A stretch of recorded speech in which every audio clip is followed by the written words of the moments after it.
இப்போ இந்த உலகத்துல எத்தனை கோடி மக்கள் இருக்கிறாங்கன்னு பார்த்தா ஒவ்வொருத்தரும் ஒவ்வொரு விதமான குணங்கள். அப்ப என்ன வித்தியாசம்னு பார்க்கிற போது ஏன் அந்த வித்தியாசம் வந்தது என்றால், பிறந்தது முதல் கொண்டு இன்று வரையில செய்த செயல்கள், எண்ணி எண்ணங்கள், அனுபவித்த அனுபவங்கள், அனுபவிக்க வேண்டும் என்று நினைந்த கற்பனைகள், இவ்வளவும் நம்மிடத்துல பதிந்து விட்டன. எப்படி பதிந்தது, எங்கே பதிந்தது என்பதெல்லாம் பின்னால வரக்கூடிய சப்ஜெக்ட்ஸ்ல எடுத்துக்கலாம். அந்த பதிவு ஒண்ணு. இந்த பதிவை பிராரப்த கர்மம் என்று சொல்வார்கள் நூலார். முக்கியமாக வடநூல்ல பிராரப்த கர்மம் என்று சொல்வார்கள். அப்போ நாம் பிறந்த பிறகு இத்தனை செயல்களை செய்துட்டோம். அதற்கு முன்ன பிறந்த போதே நம்ம இடத்துல எல்லாரிடத்திலையும் ஒரு இருப்பு இருக்குது. அதுதான் சஞ்சித கர்மம் என்று பெயர். பெற்றோர்கள் வழியாக கருத்தொடராக வந்த பதிவு அது. இன்னும் சரியாக நாம் புரிந்து கொள்ளோமானா, சஞ்சித கர்மத்தின் அடிப்படையில தான் பிராரப்த கர்மம் ஓடிட்டே இருக்கு. அங்க வந்த ஒரு வண்டி அதே சக்கரம் சுழண்டுகிட்டே இருக்குது. அங்க உள்ள பதிவுபடி ஒன்னு பார்த்தா அதை செய்யணும், அதை சாப்பிடணும், இதை வரணும் என்று முதல்ல இன்ஸ்டிங்டிவ் தானாகவே இயற்கை வேகமாக இருந்து அதன் பிறகு அனுபவித்த பிறகு பதிவின் வேகமாக மாறுது. அப்போ பிராரப்த கர்மத்தை விட சஞ்சித கர்மத்துக்கு அதிக வலிவு உண்டு. சஞ்சிதம் என்றால் அது சமஸ்கிருதத்துக்கும் பொருந்தும், தெலுங்குக்கும் பொருந்தும். மூட்டைன்னு சொல்றது நீண்ட காலத்தொடராக, அதாவது அப்பா அம்மா அவருடைய கருத்துகளும் செயல்களும் வினைகளும் பதிவாகி அதுதான் நம்ம இடத்துல பிறந்த போதே இருந்தது. அவர்களுக்கு எப்படி வந்தது என்றால் அவர்களுடைய பெற்றோர்களிடம் இருந்து. இப்படி பின்னோக்கி கருத்தொடராக ஆராய்ந்து கொண்டே போனோம்னா எல்லாரும் போய் ஒரே இடத்துல தான் முடியும். முதல் ஒரு மனிதன் தோன்றி இருப்பானே, அவன் தான் எல்லாருக்கும், அவனும் அவளும் எல்லாருக்கும் தாயாக தந்தையாக இந்த உலக சமுதாயம் முழுவதும் இருக்க முடியும்.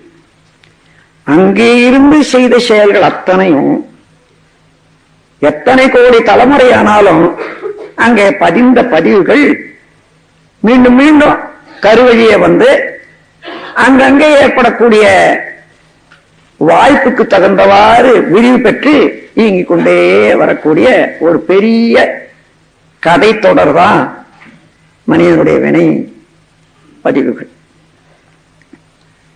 இந்த வினைப்பதிவை சரியா கவனிக்க போனா, ஒரு தடவை நாம் எண்ணினோம் ஏதோ செய்தோம் என்ற இந்த உடல் காந்த சக்தி நிலையம், உயிர் சக்தியானது எப்பொழுதும் தன்னைத்தானே சுழட்டிக்கிட்டு இருக்கிறதுனால அதுல இருந்து விரிவு அலை வந்து உடல் முழுவதும் ஒரு திணிவை ஏற்படுத்தி, அந்த அலை திணிவு தான் ஜீவகாந்தம்னு சொல்றோம்.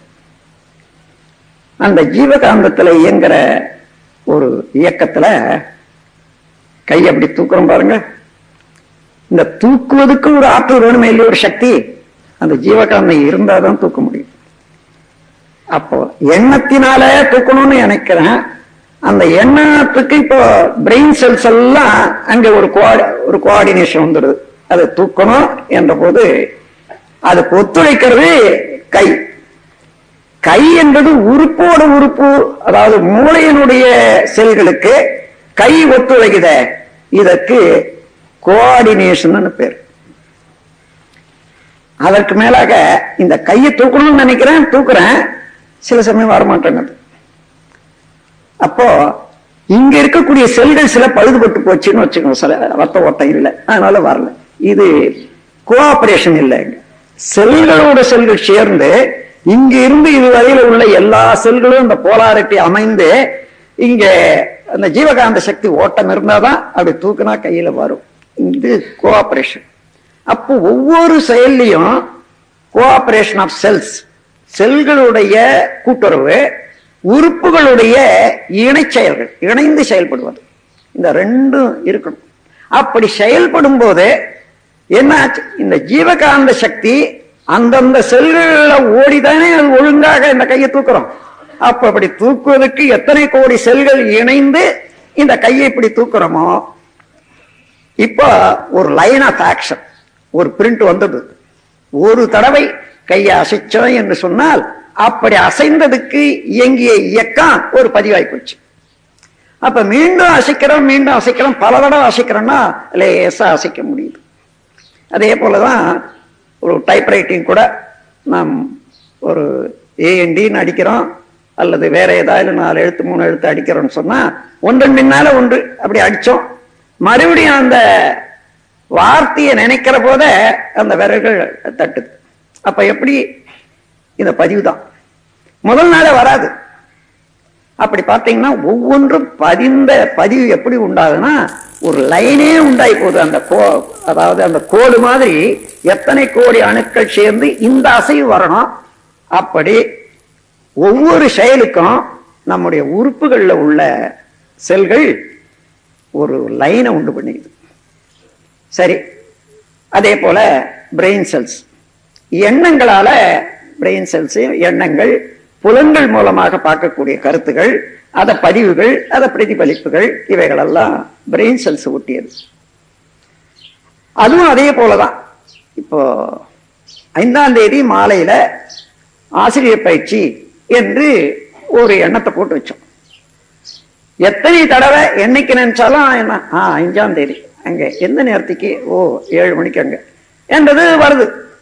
இந்த 5ஆம் தேதி என்று சொல்லும் போது என்ன கருத்தை அங்க வைக்கிறோமோ அந்த கருத்துக்கு ஏற்ற எத்தனை செல்கள் மூளையில இருந்து அந்த ஜீவகாந்த சக்தியை செயல்படுத்தி அந்த அணு அடுக்கு ஏற்படுமோ அது ஏற்பட்டு போச்சு.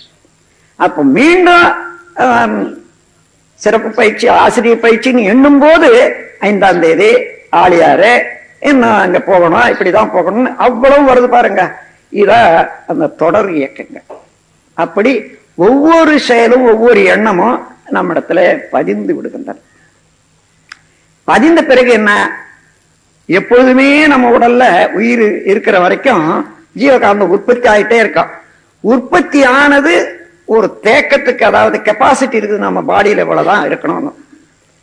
அது 2, ஒன்னு நேச்சுரல் கெப்பாசிட்டி, இன்னொன்னு அக்வயர்டு கெப்பாசிட்டின்னு சொல்லலாம். அதாவது இயற்கையாகவே ஒரு மனிதனுக்கு இவ்வளவுதான், இவ்வளவு காந்த சக்தி தாங்கும் என்றதற்கு. ஆனா நீங்க சேர்த்து சேர்த்து அதை செலவிடாத பழகி அதை சேர்த்து வைக்கக்கூடிய அளவுக்கு மன ஒருமை, மனதிடம், இவைகளெல்லாம் பயிற்சிகள் இவைகளால வரும்போது அதை ஒரு 100க்கு 25 பங்கு 50 பங்கு கூட்டிக்கிறோம் பாருங்க. அந்த கூட்டினது நிலைக்க செய்வது அக்வயர்டு கெப்பாசிட்டி. அப்படி இல்லைன்னு வச்சுங்க, 100 இருந்தது நாம் செலவு பண்ணிட்டே இருக்கோம்னு சொன்னா 101 வந்த உடனே எரியாயிலும் செய்யலான்னுட்டு கை மனம் ஓடும். அந்த 101ல இருந்து 100க்கு வந்த பிறகுதான் நிற்கும். எக்ஸஸ் கொஞ்சம் வந்தாலும் அது தாங்குற சக்தி வராது. இதைதான் உணர்ச்சி பயம் என்று சொல்வது. ஆனா பயிற்சியினால, மனோ பயிற்சியினாலேயும் இப்படிதான் செய்யணும் அப்படிதான் செய்யணும் என்ற அளவுக்கு ஒரு ஒழுக்கம், பண்பாடு, விழிப்பு நிலை வந்துட்ட பிறகு அந்த சக்தி இருந்த போதிலும் கூட அதை தேக்க வைத்துக் கொண்டு நாம் விருப்பம் போல செயல்படுத்தக்கூடிய ஒரு முறை உண்டாகுது, பண்பாடு. மழை பெய்யுது, ஆத்துல போகுது, எங்க இருந்து சமுத்திரத்துல வந்துடுது, அது ஒண்ணு. மழை பெய்யுது, ஆற்றுல தண்ணி வருது, அணை கட்டியாச்சு, அதுல இருந்து காவாய் போட்டு பாய்ச்சல் வைக்கிறோம். இது போல நாம் நம்முடைய சக்தியை நாமும் தேக்கி முறைப்படுத்தி பயன்படுத்தணும்னா அதுதான் நாம் வாழறோம்னு பேரு. அப்படி இல்லைன்னா சாதாரண ஒரு மிஷின், உணவை மலமாக மாற்றிக்கொண்டு இருக்கக்கூடிய மிஷின், அவ்வளவுதான். வேற விசேஷமா சொல்வதற்கு இல்லை. நாம் எந்த நேரத்துல நாம் விழிப்பாக இருந்து இன்னது செய்யணும், இன்னது செய்யறோம், இப்படித்தான் செய்யணும் என்று அங்க வில் பவர் செலவு பண்ண பாருங்க, அதுதான் நம்ம வாழற காலம். அப்போ ஏன் இந்த மாதிரி நம்ம இழுத்துன்னு போகுது, நான் வேண்டான்னு நினைச்சாலும் கூட மீண்டும் வந்து அந்த எண்ணம் இழுத்துட்டு போதே அந்த செயல் தானாகவே கை வருதே. மேல்நாட்டில் ஒரு அம்மையாரை பற்றி கேள்விப்பட்டேன். அவர் ஒரு பிரசிடென்ட்டுடைய மனைவி.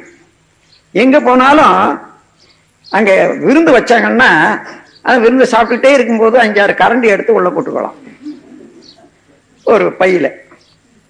அவளுக்கு கோடிக்கணக்கான பணம் இருக்குது. இது செய்ய வேண்டியதில்லை, பழக்கம். அப்போ எல்லாம் ஆன பிறகு தனியா கணவன் போய் அதை விருந்து வச்சவங்களாண்ட, இந்த மாதிரி என்னுடைய மனைவிக்கு இந்த மாதிரி பழக்கம் உண்டு, இன்னைக்கு எத்தனை கரண்டி காணாம போச்சுன்னு கணக்கு எடுத்துங்க, வாங்கிட்டு என் பேர்ல பில் அனுப்பிச்சுடுங்கன்னு சொல்லுவார். இப்ப பாருங்க, அந்த மாதிரியான தவறையே நல்ல முறையாக ஏற்றுக்கொண்டு தன்னுடைய பண்பாட்டை காண்பிக்கக்கூடிய கணவன் அந்த மாதிரி எல்லாம் இங்க இருந்தா நல்லதுதான்.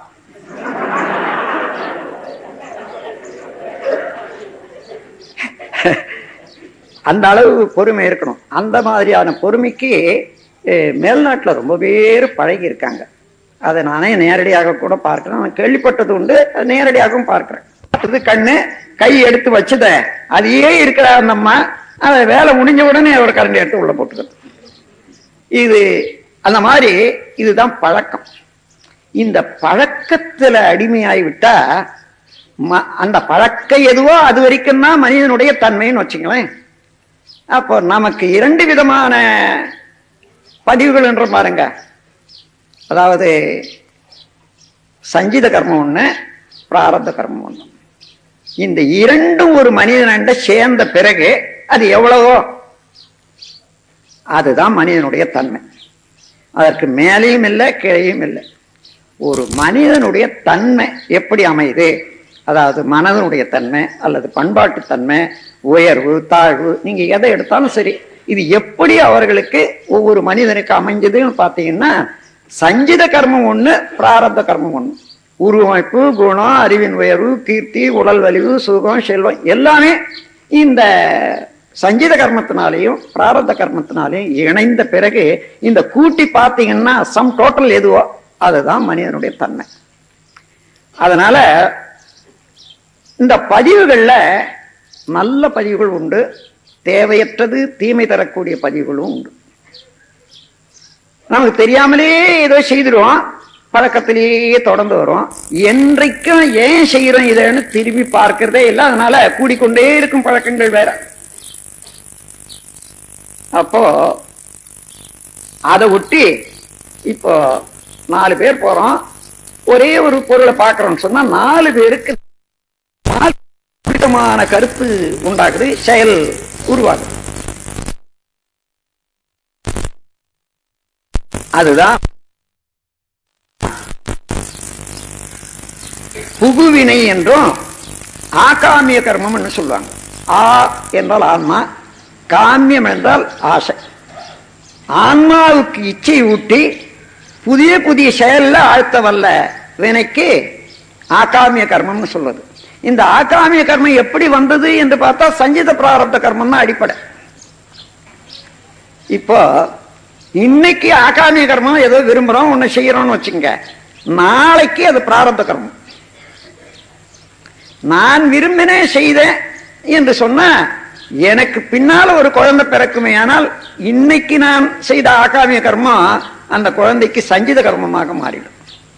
இப்படி தொடர்ந்து வரும். அப்படி பதியக்கூடிய பதிவு இயற்கையாக தானாகவே அந்த பதிவு அழிவதற்கு கணக்கெடுத்திருக்கார்கள் மகா மேதைகள். 140 ஆண்டு சென்றாதான் இன்றைக்கு ஒரு பதிவு ஏற்படுமே, ஆனால் அந்த பதிவு அடியோடு நின்றுவிடும். அத தலைமுறை கணக்கெடுத்து 7 தலைமுறைகள் என்று சொல்வார்கள். ஒரு தலைமுறைன்னா 20 ஆண்டு. ஒரு குடும்பத்துல ஒரு குழந்தை, ஒரு பெண்ணோ ஆன பிறந்தால் 20 வயதுக்கு மேல அந்த குழந்தையில இருந்து இன்னொரு குழந்தை உற்பத்தி ஆகக்கூடிய தரம் வருது இல்ல, அத ஒரு தலைமுறைன்னு சொல்லி 20 ஆண்டே ஒரு தலைமுறையாக கணக்கிடுவது உண்டு. அப்ப 7 தலைமுறை, அதாவது 7 பிறப்பும் தீய வைத்தீண்டா என்று சொல்றதெல்லாம் கூட அதுதான். 140 ஆண்டுகள் ஒரு பதிவு. இந்த 140 ஆண்டு இன்றைக்கு செய்த செயலையோ எண்ணத்தையோ உணர்ந்து செய்வதில்லை என்று தீர்மானம் பண்ணி செய்து விட்டுட்டா 140 ஆண்டு வரையில அதுக்கு வாய்ப்போ அதை செய்யாமல இருந்தாதான் அது அழியும். 10 ஆண்டு காலம் பொறுத்து ஒரு தடவை செய்தீங்கன்னா அன்னையிலிருந்து 140 ஆண்டு தான். இந்த பிறவியில நீங்க விட்டுட்டீங்க, உங்க மகன் தொடர்ந்தான்னு வச்சீங்க, அவன் மறுபடியும் 140 ஆண்டு தான். அப்போ நம்முடைய வினை எவ்வளவு காலமா தொடர்ந்து வருதுன்னு பார்க்கிற போது இந்த மனித குலம் தோன்றி இன்று வரையில நடந்த எல்லா பயிற்சிகளும் எல்லா பதிவுகளும் உள்ளன. அதுல நல்லத உண்டு, தீயன உண்டு. இப்ப நமக்கு என்ன வேண்டும் என்று பார்க்கிற போது தீய பதிவுகளை போக்கிக் கொள்ளணும், நல்ல பதிவுகளை. அதனால பதிவுகள் செயல்படாத விடலாம். ஏன்னா நல்ல பதிவுகள் செய்ய செய்ய செய்ய தீய பதிவுகள் செயலற்று போகுது, வேற ஒண்ணும் இல்லை. என்றைக்காயிலும் பதிவு அடியோட ஒழிஞ்சு போச்சான்னா முடியவே முடியாது. அது இந்த கடைகள்ல அல்லது கோஆபரேட்டிவ் சொசைட்டியில வரவு செலவு வைக்கிறோம்னு வச்சுங்க, 10 எழுதுறாங்க பணம் கொடுத்து அல்லது சாமான கொடுத்து, மறுபடியும் நான் வரவு வைக்கிறோம், கொஞ்சம் கொஞ்சமா வரவு வச்சிடுறாங்க. கணக்குல வரவு செலவுல ஒன்றும் பாக்கி இல்லைன்னு இருக்கலாம், ஆனா வரவும் பதிவு இருக்குது, செலவும் பதிவு இருக்குது. அது போல நல்லதும் பதிவாயிருது, தீயதும் பதிவாயிருது. மீண்டும் நல்லது செய்து தீயவை எழாது இருந்ததுன்னா அதை லேட்டன்ட்னு சொல்றது. எது எது நேரடியாக இயங்கி கொண்டிருக்குமோ அதை பேட்டன்ட்னு சொல்லுவாங்க. அதாவது உடனடியாக தெளிவாக அவ்வப்போது ஆப்வியஸ் நல்ல தெளிவாக அதையே செய்து வர்றது. மிச்சம் அடங்கி இருக்கும். அந்த அடங்கி இருந்தது எப்போதும் வாய்ப்பு இருக்கிற போது அப்ப பூத்து வந்துடும். அது யாரா இருந்தாலும் சரி. உதாரணமா நானே போறேன், ஏதோ ஒருத்தர் கையை பிடிச்சி இருக்கிறான், அவன் என்னவோ செய்யறான், அவன் கையில ஆயுதம் வச்சிருக்கான், என்னால ஒண்ணுமே இல்லை, நான் என்ன செய்வேன்னு கேட்டா ஒண்ணும் முடியாத போனா கையை தான் பிடிச்சு கடிச்சுடுவேன். ஏன்னா இந்த கடிச்சு போராடிய பழக்கம் தான் நம்ம பதிவு இருக்கு. பல ஜீவன்களாக இருந்த போது கடித்து போராடுவது தானே அந்த பதிவு இருக்குது. ஆனா வாய்ப்பு இல்லை, அதனால கடிக்கிறது இல்லை. இப்போ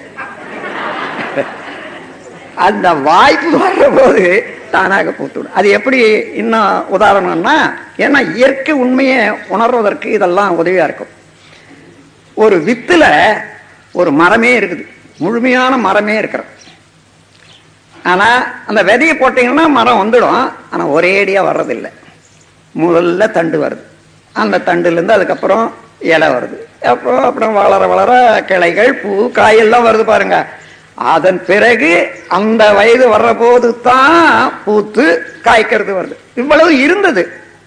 அந்த சந்தர்ப்பம் வயது காலம் வர்ற போதுதான் அது வெளியாகுது. அது போலயே ஒவ்வொரு மனிதனண்டு இருக்கக்கூடிய தேங்கி இருக்கக்கூடிய வினைகள் சந்தர்ப்பம் வர்ற போது தானாக வெளியாகும். ஆகையினால வினயம் இததான் ஊழ் வலிது என்று வள்ளுவர் பல இடங்கள்ல சொல்றது அதேதான். அந்த ஊழ் என்பது அது இயற்கையினுடைய நியதி, அதுதான் ஊழ், இறைவனுடைய ஆற்றல். எந்த செயல் செய்தாலும் அதுக்கு தக்க விளைவை தந்து கொண்டிருப்பது என்பது அதுதான் ஊழ். அதை மாற்றி அமைக்கணும்னா அறிவு வலிதாக இருக்கணும், அது எந்த அளவுல உணர்ந்துதான் செய்யணும். அப்போ நம்ம தெரிஞ்சுக்கொண்டோம், சில சமயம் துன்பங்கள் வருகின்றன, உடல்ல நோய்கள் இருக்கின்றன, மன குழப்பம் வருது. இவைகள்லாம் என்னத்தை காட்டுது? தேவையில்லாத வினை, தீய வினை பதிவுகளின் விளக்கம் வறுமையானால் அது என்ன என்றால் உடல்ல நோய், உள்ளத்திலே களங்கம். இந்த இரண்டு தான் தீவினை பதிவுகளை நமக்கு சாட்சி சொல்றது. நம்ம இடத்துல வினைப்பதிவு உள்ள இருக்கிறது, அது வெளியாகி இது எடுத்துக்காட்டு. அப்போ இந்த நோய் இல்லாத ஒரு வாழ்வு வேணும், மன அமைதியாக இருக்கணும் என்றது எல்லாருக்கும் தேவை, எல்லாரும் நினைக்கிறோம். அப்ப என்ன செய்யணும்? திடீர்னு ஏதோ குழம்பு சட்டியில சாமான் அதாவது தேவையில்லைன்னா அதை கெட்டு போச்சுன்னா வழிச்சு போட்டுடுறோமே, அந்த மாதிரி வழிச்சு போட முடியாது. இது அது திருப்பி கொஞ்சம் கொஞ்சமா தான் மாற்றி அமைக்கணும். அப்ப நீங்க தெரிந்து கொண்டீங்க இது தவறு, செய்யக்கூடாது. ஆனா சந்தர்ப்பம் வந்துட்டு அதையத்தான் செய்வோம். அதை செய்துட்ட பிறகு அடாடா செய்யாதுன்னா நல்லதுன்னு நினைப்போம். சரி அன்னைதான் போச்சே, மறுநாளைக்கு அதை தான் செய்வோம். அதை பார்க்கிற போது இது என்னன்னா, தெரிந்த பிறகு கூட பதிவுகள் வழியே மனம் இழுக்குது. விளக்கம் அனுபவத்தினால விளக்கம் உண்டாகுது, அது உயர்த்துது. விளக்கத்துக்கும் பழக்கத்துக்கும் போராடி கொண்டிருக்கிறது. இதுதான் மனிதனுடையது. இதுல இருந்து விளக்கத்தின் வழியே வாழ பழகி கொண்டான்னா அவன் ஞானி. பழக்கத்தின் வழியே மாத்திரம்தான் வாழ்ந்து கொண்டிருக்கிறான்னா அஞ்ஞானி. பழக்கத்துல இருந்து விளக்கத்துக்கு வாழறதுக்கு தன் முயற்சி எடுக்கிறான் பாருங்க, அவன் யோகி. அப்போ அந்த முயற்சி கொஞ்சம் கொஞ்சம் கொஞ்சம் கொஞ்சமா செயல்பட விளக்கத்தின் வழியே பழக்கத்தை கொண்டு வந்துடுறது. பழக்கத்துக்கு அடிமையாகிறது இல்லை. இதுதான் லிபரேஷன் என்றும் விடுதலை என்றும் பேர். நீங்க விடுதலை என்ற வார்த்தை என்ன, நான் எப்பொழுது இந்த ஆன்மா விடுதலை ஆகுமோ என்று கேட்டா, இந்த வினைப்பதிவுகளால அறிவு இழுத்து அதையே செய்யணும்ன்ற போது விட்டு, நான் விரும்பியதை செய்வேன், நல்லது மாத்திரம் தான் செய்வேன், நல்லது மாத்திரம் பெறுவேன் என்ற அளவுக்கு மனிதனுக்கு துளிவும் தெளிவும் வந்துடுதுன்னா அதுதான் லிபரேஷன், அதுதான் விடுதலை. அந்த விடுதலையை நோக்கி மனிதன் பயணம் தொடங்கிவிட்டாலே அதான் ஆன்ம தரிசனத்துக்குரிய முதல் படி. அப்போ மனிதனும் பிறந்து மற்ற ஜீவன்கள் எல்லாம் 5 உணர்வோடு இருக்கிற போது மனிதனுக்கு 6வது அறிவு வந்து விட்டது. அது காரணம் என்னன்னா, அறிவையே அறிந்து அறிவில் இருக்கக்கூடிய களங்கங்களை போக்கிக் கொண்டு அறிவு தூய்மையாகி அறிவின் முழு விரிவில் இயற்கைக்கு அடிப்படையான சிவநிலைய அறிவாக அறிந்து கொண்டு அதோட ஒன்றி விடுவதுதான் மனித பிறவி 6வது அறிவினுடைய ஒரு பெருக்கம். 6வது அறிவை பெற்றவன் அந்த அறிவினுடைய விரிவுக்கே தன்னுடைய வாழ்வை செலுத்தி கொண்டு வரும்போது இயற்கையின் இனிமையில கெடாத வாழக்கூடிய தன்மை உண்டாகும். அந்த ஒவ்வொரு செயலையும் இன்பம் தான், ஒவ்வொரு செயலையும் அமைதிதான். இயற்கைக்கு இனிமை கெடாத, இயற்கையோடு இனிமை கெடாத மனிதன் செய்யக்கூடிய செயல்கள் எல்லாம் இன்பமா இருக்கும். பிறவியினுடைய நோக்கம் எது? 6வது அறிவை விருத்தி செய்யணும். அதை ஒட்டி போகக்கூடிய செயல்கள் எல்லாம் இன்பம் தான். அதற்கு தடையோ திசை மாற்றமோ குழப்பமோ வறுமையானால் அதுதான் துன்பம். ஆகவே இப்பொழுது இந்த தடையை நீக்கி நான் விளக்கத்தின் வழியே வாழணும். யாரா இருந்தாலும் சரி, நல்ல ஞானியாக இருக்கிற மாதிரி எல்லாரும் நினைப்போம். அவர்களும் அந்த பழக்கத்துக்கு அடிமையாகி பல தகாத காரியங்கள் செய்யறத பார்க்கிறோம். அதெல்லாம் மாற்றுவதற்கு என்ன வழி என்று சொன்னா, இந்த மனதை முதல்ல ஒழுங்குபடுத்திக் கொள்ளணும். உரம் பெறணும், நுட்பம் வரணும், விழிப்பு நிலையிலேயே வாழ பழகணும். நல்லது கெட்டது தேர்ந்தெடுக்கிறதுக்கு வேண்டிய அறிவு நுட்பம் வரணும். இதற்கு பழகணும். பழகனா போனாலும் வராது. அந்த பழக்கம் எப்படி வரும் என்று சொன்னா, இது வரையில நாம் ஜென்மம் எடுத்து 5 புலன்கள் வழியே நாம் செயலாற்றி பொருட்களை காண்பது, அந்த வடிவம் எடுப்பது, அந்த குணம் அடைவது, அதோட தொடர்பு கொள்வது, இன்ப துன்பங்களை காண்பது, இப்படியே பழகிட்டா அதுதான் பதிவா இருக்கு. இந்த பொருட்கள் 5 புலன்களுடைய இயக்கத்தை விடுத்து தன்னை விடுவித்துக் கொண்டு நான் எங்கே இருந்து இயங்கிக் கொண்டிருக்கிறேன், அறிவு என்பது என்ன என்று தன்னையே நோக்கி பார்க்கிறதுக்கு எங்க இருந்து அறிவு விரிந்து செயல்படுது என்றால், உயிர் சக்தியை இடமாக வைத்துக்கொண்டு விரியுது. புலன்களோட தொடர்பு கொள்ளும் போது இங்கதான் மனம்னு சொல்றோம். அதான் கான்சியஸ்னஸ். அது பொருட்களோட இன்பத்தோட துன்பத்தோட இப்படி இயங்கிக் கொண்டிருக்கிற போது அது மனம்னு சொல்றோம். அது மெட்டீரியல் கான்சியஸ்னஸ். இந்த நிலையில இருந்து உள்ள திருப்பிட்டா புலன்கள் செயல்படல. உள்ள திருப்பணும்னா எப்படி திருப்பணும்? உயிர் அறியணும். எங்க இருந்து மனம் இயங்குதுன்னு பார்த்தோம்னா உயிர்ல இருந்து படர்க்க நிலைதான் மனம். அந்த மனம் புறப்படும் இடத்திலேயே லயமாகணும். அப்போ உயிரை அறிந்தால் தானே அது மேல மனம் வைக்க முடியும். அந்த உயிரை அறியக்கூடிய தன்மைதான் உபதேசம் என்று சொல்வதும், தீட்சை என்று சொல்வதும், யோக பயிற்சி என்று சொல்வதும், குண்டலினி பயிற்சி என்று சொல்வதும். அதுதான் உயிரை அறியணும். ஆனால் உயிர் எங்கே இருக்கிறது? மூலாதாரத்துல, விந்து கமலத்துல வித்தோட கலந்து இயங்கி கொண்டிருக்குது. அதுதான் சென்டர். இருதயம் எப்படி ரத்த ஓட்டத்துக்கு சென்டரோ மையமோ, அதே போல உயிர் மையம் மூலாதாரம், விந்து கமலத்துல தான் அது நிலைக்க முடியும். அங்கு இடமாக பற்றி கொண்டு உடல் முழுவதும் இயங்கி எல்லா காரியமும் நடக்கிறது. அந்த உயிர் மையம் அங்க இருந்து மேல வந்தால ஒழிய மனதால அதை உணர முடியாது இருக்கிறது. அதற்காக அந்த காலத்திலிருந்து இந்த காலம் வரையில பல்வேறு முயற்சிகளை எடுத்த மகான்கள் எத்தனையோ விதமான பயிற்சிகளை எல்லாம் கொண்டு வந்தாங்க. அவைகள் எல்லாம்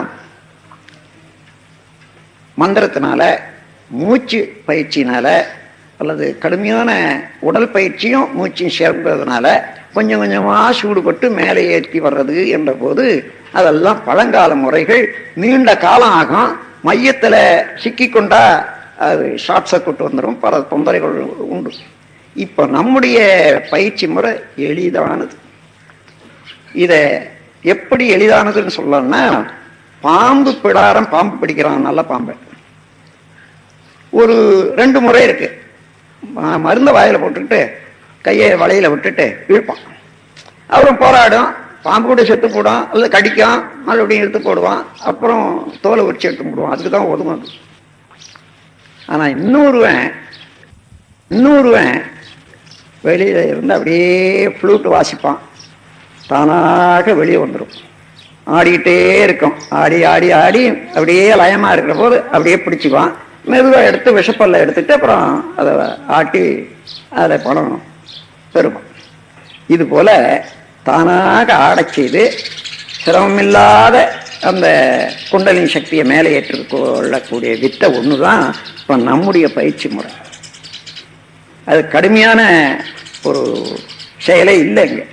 அப்படி கொண்டு வந்த பிறகு அதுல விஷம் இருக்குது. அது கொஞ்சம் அப்படியே விட்டா தலபாரம் வந்துடும், இன்னும் பல தொந்தரவுகள் வந்துடும். அந்த விஷத்தை முடிச்சிடணும். அதுதான் சாந்தி யோகம். மீண்டும் நீங்களா கொண்டு போய், சாந்தி யோகம்னா முன்ன இருந்த இடத்துல தானே இருந்தது, அங்கதானே கொண்டு போய் வைக்கிறோம். இது எப்படி, என்ன வித்தியாசம்னு கேட்டா, முன்னே இருந்தது அங்கதான், உங்களுடைய மனதனுடைய தொடர்பு இல்லாம இருந்தது. இப்ப நீங்க கொண்டு போய் வச்சு உங்களுடைய கண்காணிப்புல வைக்கிறீங்க. அதான் சாந்தி யோகத்துக்கும் சாதாரண நிலைக்கும் உள்ள வித்தியாசம்.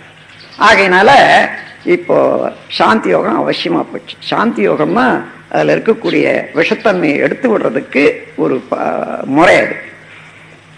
அப்போ இந்த உயிரை ஏற்றி செய்யறோம். அப்பொழுதும் வினைகளுடைய தொகுப்பு இருக்கு பாருங்க. இந்த வினையை மாத்தி நல்வினைய கொடுக்கணும்.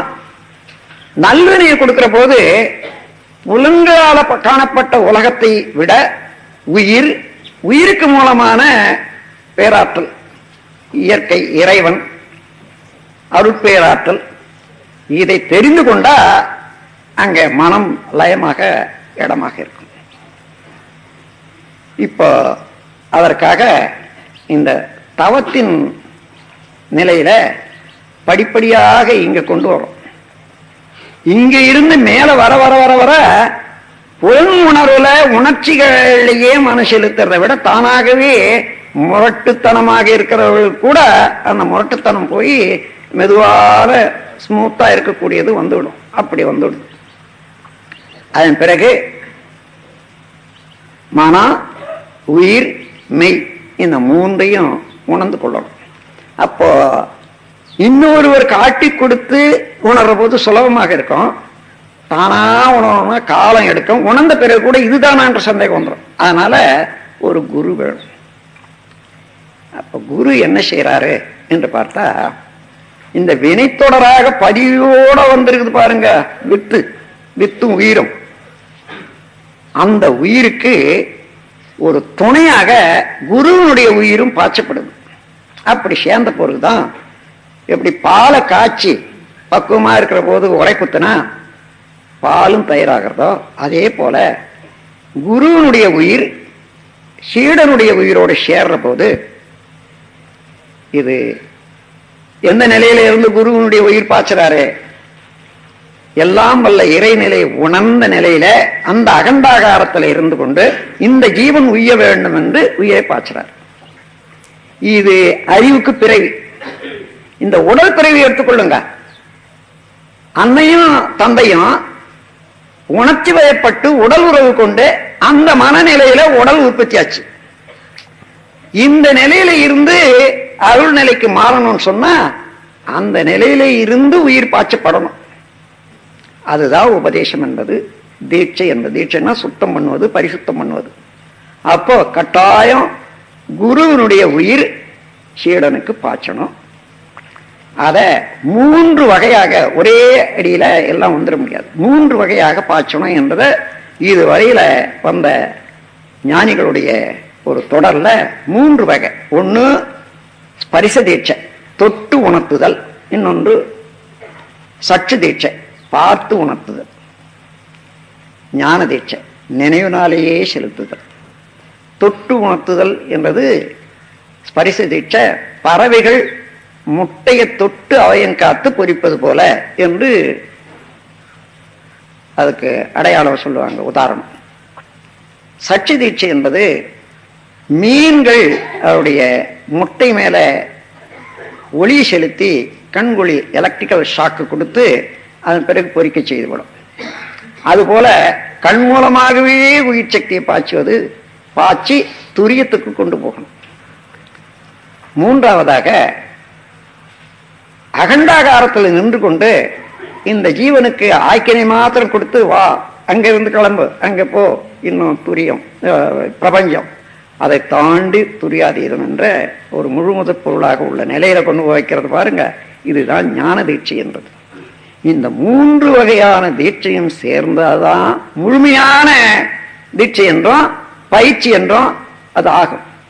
இந்த 3 வகையான தீட்சையும் நம்முடைய முறையில் இருக்கு.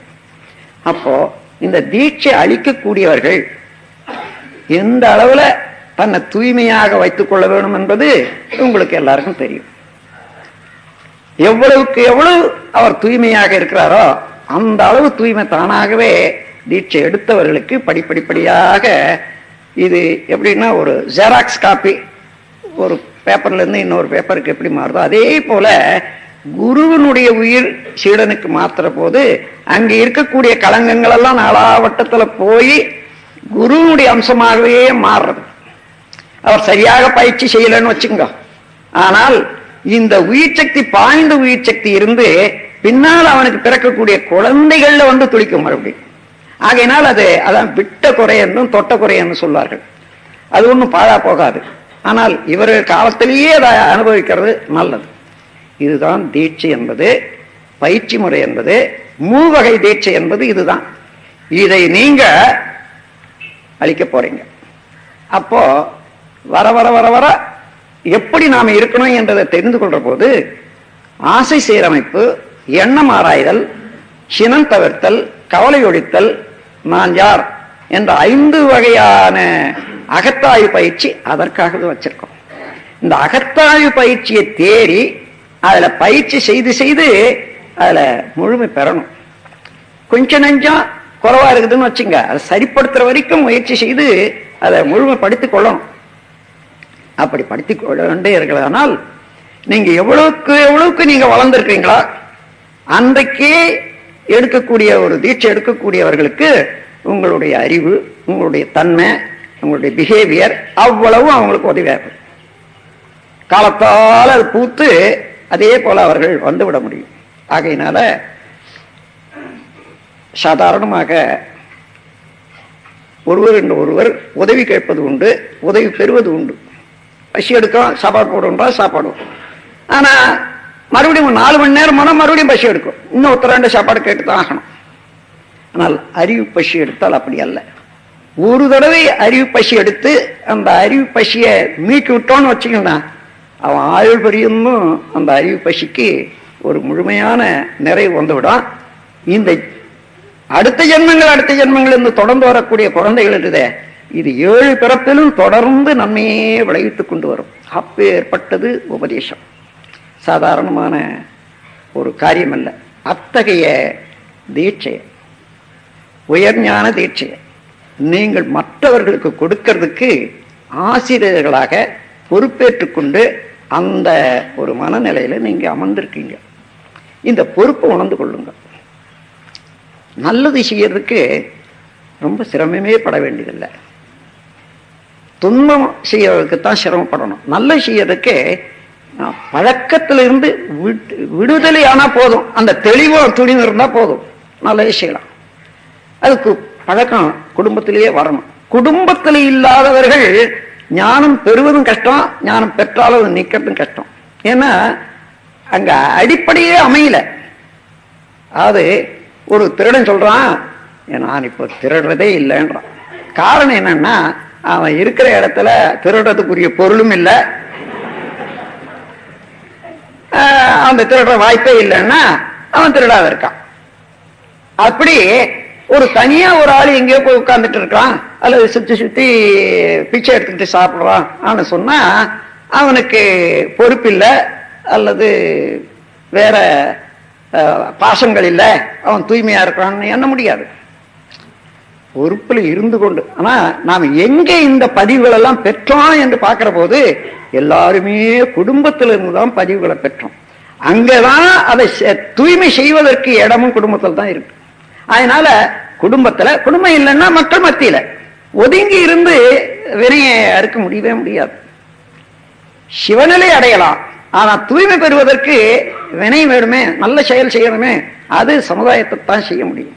ஆகவே அந்த முறையில நீங்கள் எங்க இருக்கிறீங்களோ அந்த இடத்திலே இருந்து கொண்டு குடும்பத்திலேயே உங்கள் குழந்தையோட, உங்கள் மனைவி மக்களோட எந்தெந்த முறையில முன்னே விட இப்பொழுது நான் திருத்தமாக, நலமாக, தெளிவாக அவர்களுக்கு உதவி செய்ய முடியும், சினம் தவிர்த்து நான் வாழ முடியும் என்ற அளவை பாருங்க.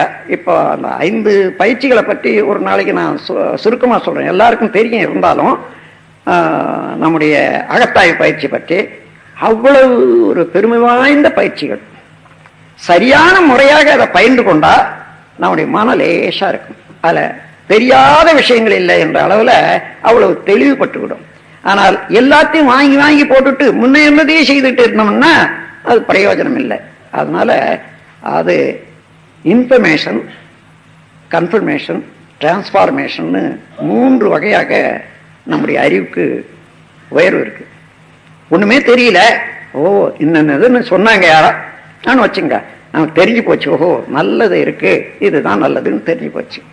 அது இன்ஃபர்மேஷன் தான். ஆனா அதை பயிற்சி செய்யறோம், அதுல வரக்கூடிய நன்மையை பார்க்கிறோம், ஓஹோ என்னென்ன இது என்னென்ன பயிற்சியில பயன் இருக்கிறது தெரிஞ்சு கொள்றோம். இங்கதான் கன்ஃபார்ம் பண்றோம். அப்படி கன்ஃபார்ம் பண்ணா அதை உறுதிப்படுத்திக்கிறோம். அதன் பிறகு அதையே செய்து செய்து பலன் கண்டு இதை விட வேற ஒண்ணும் இல்லை, இதுதான் சரியானது என்று நாமே அதுவாக மாறிடுறோம். அங்கதான் டிரான்ஸ்பார்மேஷன். அந்த மாதிரி நாம் இதுவரையில எதை செய்திருந்தாலும் இப்ப திருப்பி திருப்பி திருப்பி அதை சிந்தித்து சிந்தித்து சிந்தித்து நாம் அந்த உயர்வுக்கு வந்து நின்று விட வேணும். இத்தகைய முறையில 3 வகையான உபதேசத்தை தெரிந்து கொள்ளுங்கள். அதற்கு தக்கவாறு சீடர்கள் வந்து இப்படித்தான் இருக்கணும் அப்படித்தான் இருக்கணும்னு சொன்னா உலகத்துல ஒருத்தர் கூட சீடராக இருக்க முடியாது. அததான் இந்த வேத காலத்து பழக்கமாக கொண்டு வந்தாங்க. ஏன்னா 8 விதமான அம்சங்கள் வச்சுங்க, அதை பாருங்க. அதாவது இயம நியமம், ஆசனம், பிராணாயாமம் என்று இந்த இயம நியமம் என்ற இந்த சடங்குகள் எல்லாம் வச்சு இதுல தேர்ன பிறகுதான் பிரத்யாகாரம் கொடுக்கணும். பிரத்யாகாரம்னா உபகாரங்களை விட்டு மனம் உள்நோக்கி செல்வதற்கு பயிற்சி கொடுக்கிறது பிரத்யாகாரம். அப்போ இதுல இந்த 4 வகை முன்ன சொன்ன இயம நியம ஆசனம் பிராணாயாமம் இதுலயே காலம் முழுக்க செய்தாலும் அவனுக்கு வர்றதே இல்லை, அதுல இருந்து வரவே முடியாது. அதனால அவனுக்கு உபதேசம் கொடுக்க முடியாது. அந்த மாதிரி அது வேண்டாம். கன்கரண்ட்லி நேரடியாக இப்போ உபதேசமும் எடுத்துக்கொண்டு பயிற்சி செய்யற போதே இந்த விஷயங்கள்ல இருந்தும் விலகி தெளிவு பெற்று கொண்டு வரலாம் என்பதுதான் குண்டலினி யோகத்துல உள்ள ஒரு சிறப்பு. அதனால்தான் இது எளிய முறை குண்டலினி யோகம் என்று பெயர் வைத்து இதை கொண்டு வந்திருக்கேன். இத உலகம் முழுவதிலும் இதை தேடிக்கொண்டிருக்காங்க, தெரிஞ்சோ தெரியாமலோ. இப்ப நீங்க நல்ல மாதிரியாக முதல்ல உணர்ந்து கொள்ளணும், உணர்ந்து பின்பற்றி அதனுடைய பயனும் தெரிஞ்சு கொள்ளணும், அதன் பிறகு மற்றவர்களுக்கும் தெரிவிக்கணும். அந்த ஒரு பெரிய சேவையை செய்வதற்காக, அருள் விளக்க உலகத்துக்கு ஏற்றுவதற்காக நீங்க ஒவ்வொருவரும் ஒவ்வொரு விளக்காக இங்க திகழ்கின்றீர்கள். இது உலகத்துக்கு ஒரு பெரிய மாற்றத்தை அளிக்கக்கூடியது. அந்த மாற்றம் வர வேண்டிய காலம் வந்துடுது. காலத்தால இயற்கையில ஒவ்வொன்றும் தோன்றும் அல்லவா, அது போன்ற ஒரு காலமாக இதை எடுத்துக்கொண்டு அந்த காலத்தின் சிவட்டுல வேகத்துல ஒரு நல்ல காரியத்தை செய்யற திருப்பத்துல நானும் பங்கு கொண்டிருக்கிறேன் என்ற ஒரு மகிழ்ச்சியோட இந்த பயிற்சி எடுத்துக்கொள்ளுங்க.